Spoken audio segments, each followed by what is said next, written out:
The time in which we live has made it very difficult for us to see God throughout creation, especially within each one of us.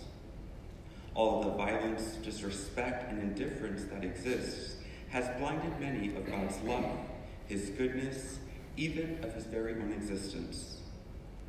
The blind man we hear about in the gospel represents everyone in the world. It recounts the story of those of us who were spiritually blind before we encountered our Lord Jesus Christ. Like the blind man, we were completely dependent on the faith of others who brought us to Jesus to be healed of our spiritual blindness.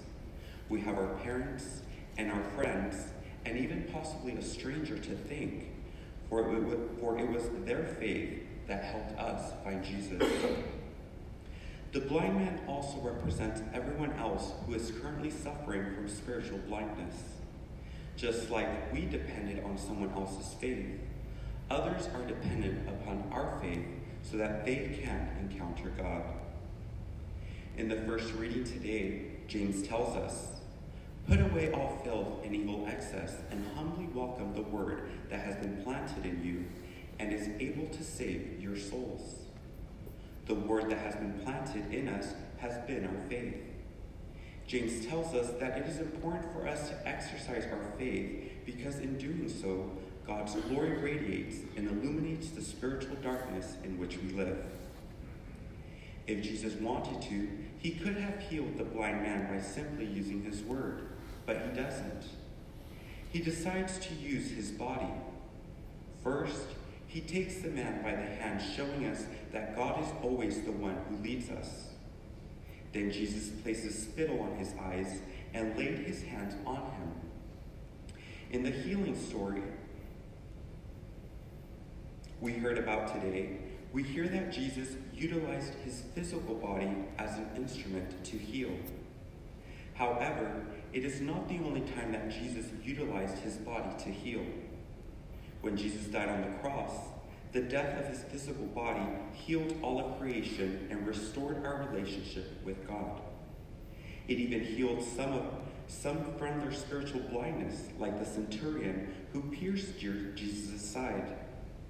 Today, Jesus continues to heal many of us of our sufferings, including our spiritual blindness, through his presence in the Eucharist.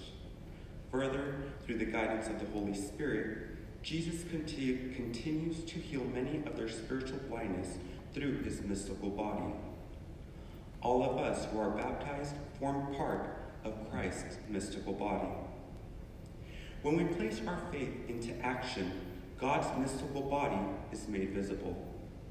When we take time out of our day to pray and people notice it and ask us about it, it gives us the opportunity to share a little about our personal relationship with God. When we volunteer our time to visit those who are imprisoned or the infirm, we bring a sense of comfort and healing with our presence, especially if our conversations are rooted in God or if we bring Jesus himself in the Eucharist. Many might ask us why we do any of this, and the answer is easy. We do it because we love God and we want others to know him, so that they can experience his love for them.